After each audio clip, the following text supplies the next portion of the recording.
I'm Robert Hall, the owner of American Powertrain. I want to show you a few things about the TKO.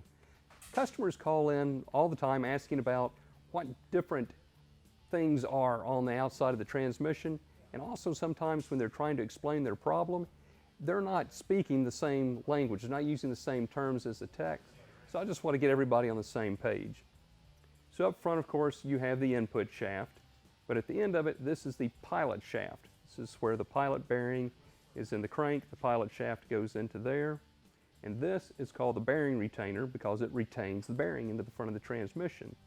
And the outside diameter of the bearing retainer, this is a very precise, almost machine fit into the bell housing, and that's what actually lines the transmission up into the bell. The only thing the bolts do is keep the transmission from falling off of the bell housing. Around here we have the fill plug and the drain plug, and up on top we have this vent. And the vent needs to be able to move up and down. It lets pressure out of the transmission from when the fluid is heating and spinning around. It releases some gases.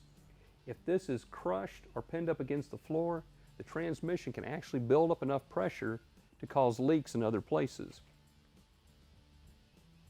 And then over here is the speedometer sending unit for an electronic speedometer. It has mechanical on the other side, and I'll show you that in a minute.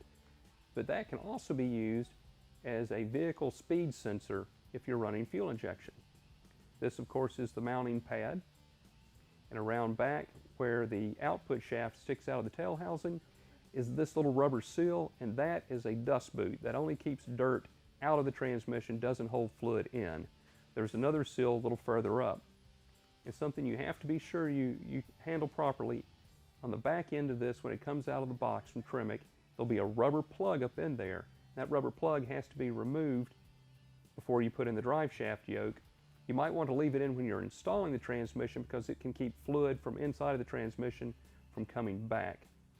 But when you remove it before your installation of the drive shaft, be very careful. If you reach way up in there with needle nose pliers, you can actually damage the seal up inside the transmission, and then you'll have it all back together and it will leak.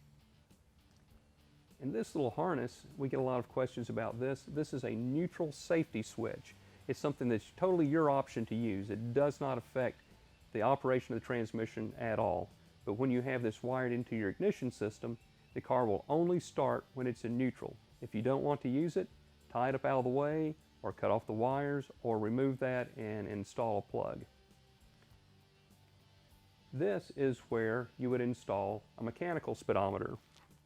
So this would have, from the factory, a cover plug, but you can remove that plug, install the mechanical cable, or if you are not going to be running if you're going to be running electronic, you will use the blanking plug in there to keep fluid from exiting the transmission.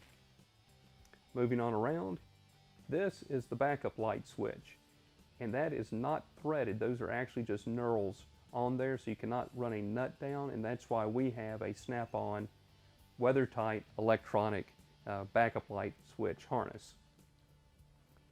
That never touch.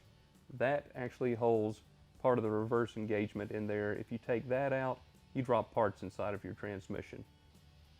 And that is a walk around of the TKO.